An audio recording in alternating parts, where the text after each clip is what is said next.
बच्चों, आज हम लेके आए हैं साइंस क्लास 8 की जो मॉडल पैटर्न आया हुआ था उसका वीडियो लेके आए हैं, जिसमें कल हम बताए थे आपको 20 तक सॉल्व करना और साथ ही उनके सारे इंस्ट्रक्शन बताए थे। तो आज उस 20 नंबर के बाद से सॉल्यूशन बनाएंगे। ठीक है, जो बच्चे नहीं देखे हैं पार्ट 1 जो 20 तक है मॉडल सेट, तो वह सभी ये पहले 1 से 20 तक के वीडियो देख लें, फिर 20 के बाद देख लें। अगर चैनल में नए आए हैं तो सब्सक्राइब कर लें और दोस्तों को ज़्यादा से ज़्यादा शेयर कीजिए ताकि कोई इस वीडियो से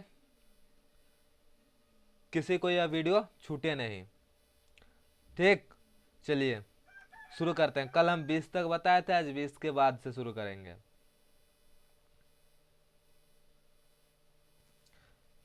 21 नंबर क्वेश्चन, विश्व में पहले प्रतिजैविक का नाम है।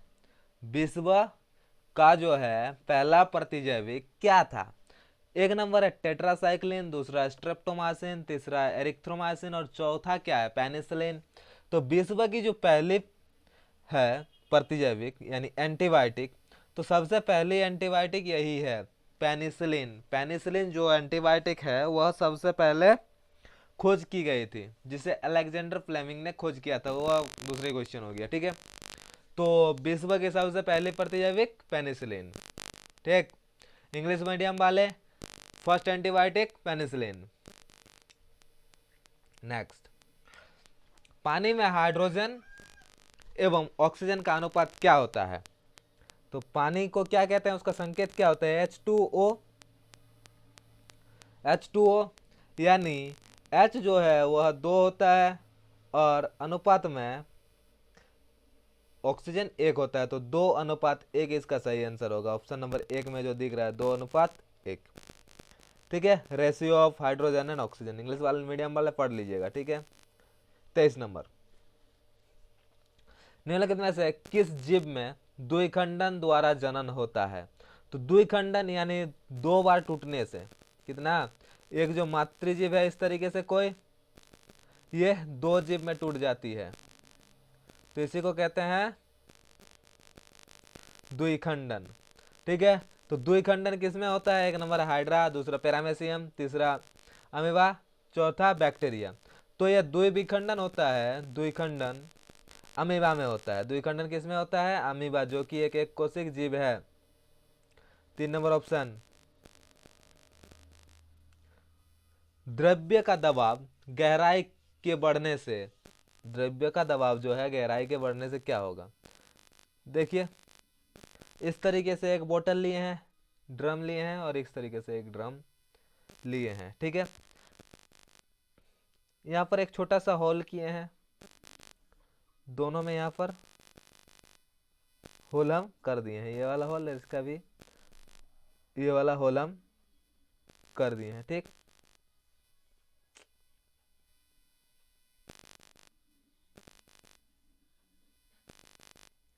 ऐसे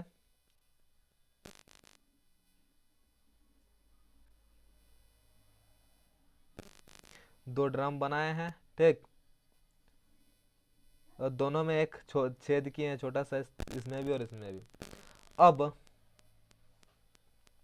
इसमें अगर पानी यहाँ तक भरे हैं तो ये प्रेशर इसमें ज़्यादा होगा दबाव, या फिर पानी हम इसमें भरे तो इसमें दबाव ज़्यादा होगा? किसमें ज़्यादा दबाव होगा?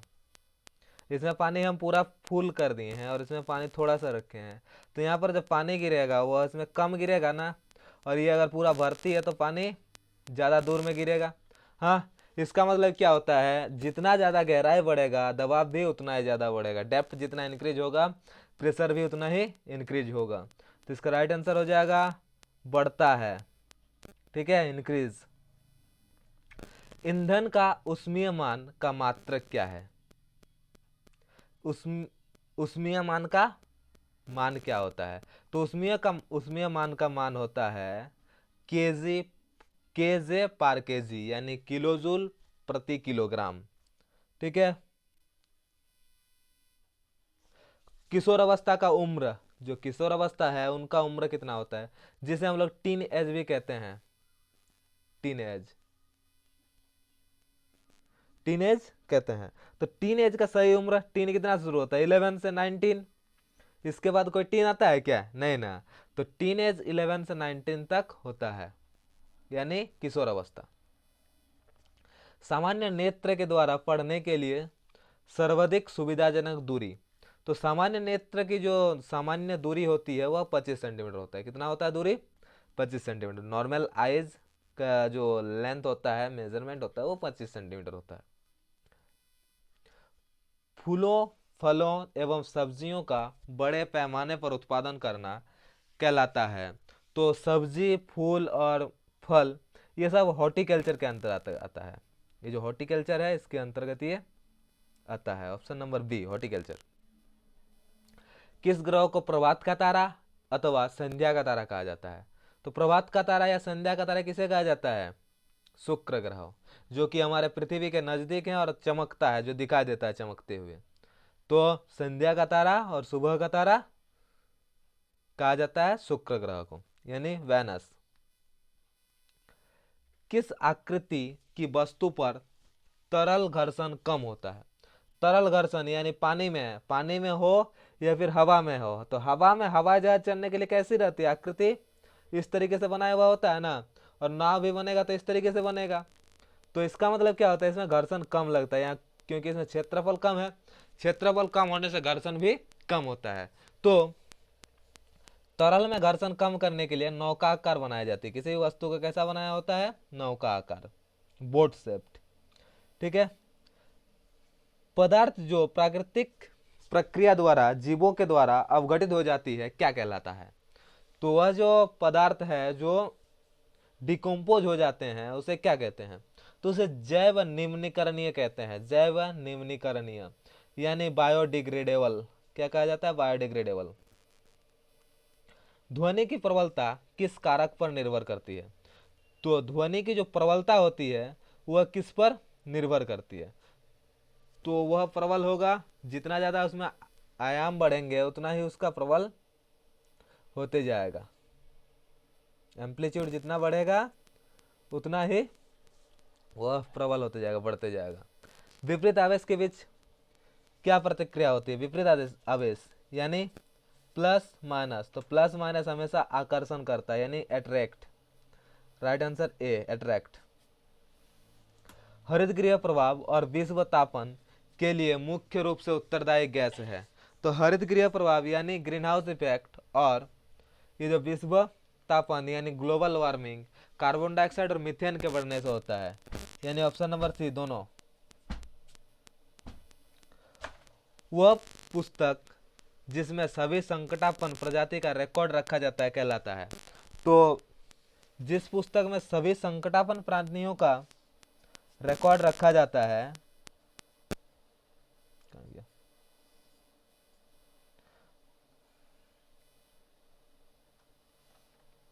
क्वेश्चन नंबर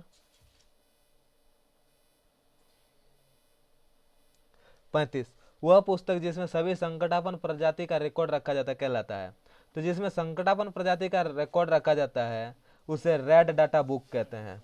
क्या कहते हैं, red data book. Option number D.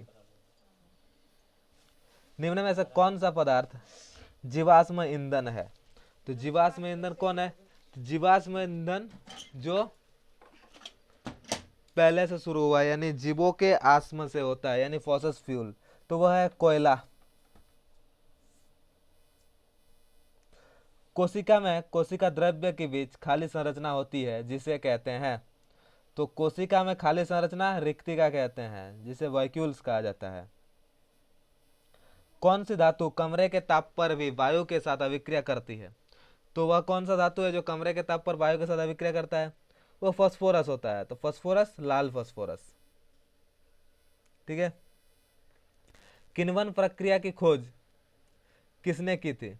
तो किण्वन प्रक्रिया की खोज जो है वह लुई पास्चर ने किया था। कौन किए थे, Louis Pasteur. Option number D इसका सर राइट आंसर। जब चालक विलयन में विद्युत धारा प्रवाहित करती है तब विलयन के रंग में परिवर्तन हो जाता है, यह संकेत कहते हैं। तो ये जो संकेत होता है, विद्युत धारा प्रवाहित करते हैं और विलयन में रंग बदल जाता है, तो इसको हम कहते हैं विद्युत धारा का रासायनिक प्रभाव। इसको कहते हैं विद्युत धारा का रासायनिक प्रभाव। Option A, chemical effect of electric current.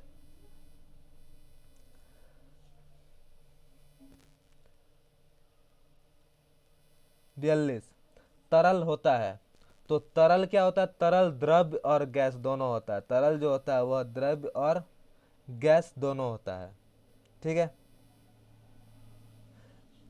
विद्युत उपकरणों में लगी आग बुझाने के लिए सबसे अच्छा अग्निशामक है। तो विद्युत उपकरण यानी इलेक्ट्रिक करंट में जो आग लगती है उसे किससे बुझाते हैं? पहला पानी, पेट्रोल, तेल। तो अगर किसी इलेक्ट्रिक करंट में वायर में आग लग जाए तो उसमें कार्बन डाइऑक्साइड दे देते हैं, जिससे उसमें एक आवरण प्रदान हो जाती है और हवा का संपर्क टूट जाता है, जिससे वह आग बुझ जाती है। तो सबसे पहले विद्युत उपकरण में अगर आग लग जाए तो बुझाने के लिए उसे कार्बन डाइऑक्साइड का प्रयोग करते हैं। लकड़ियों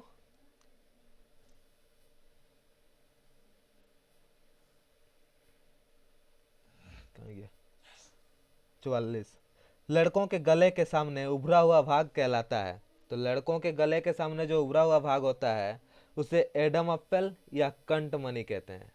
एडम एप्पल कहते हैं। क्या कहते हैं? एडम एप्पल या कंठमणि। ठीक है। श्वेत प्रकाश में कितने रंग होते हैं? तो श्वेत प्रकाश में 7 रंग होते हैं। Option number D, 7। एक स्थान पर एक ही प्रकार के बड़े मात्रा में उगाए गए पौधे को क्या कहते हैं? तो एक जगह पर बड़े मात्रा में कोई पौधा उगा रहे हैं तो उसको कृषि कहते हैं। क्या कहते हैं? कृषि नहीं, फसल कहा जाता है। उसे क्या कहते हैं? फसल, क्रॉप्स। खगोलीय पिंड के बीच दूरी को किस इकाई में मापा जाता है? तो खगोलीय पिंड के बीच की जो दूरी होती है उसे प्रकाश वर्ष से मापा जाता है। दूरी को किससे मापा जाता है? खगोलीय पिंड के बीच, तो उसे मापा जाता है प्रकाश वर्ष। ठीक है। घर्षण चिकनी सतह की अपेक्षा खुरदरे सतह पर मतलब क्या होती है?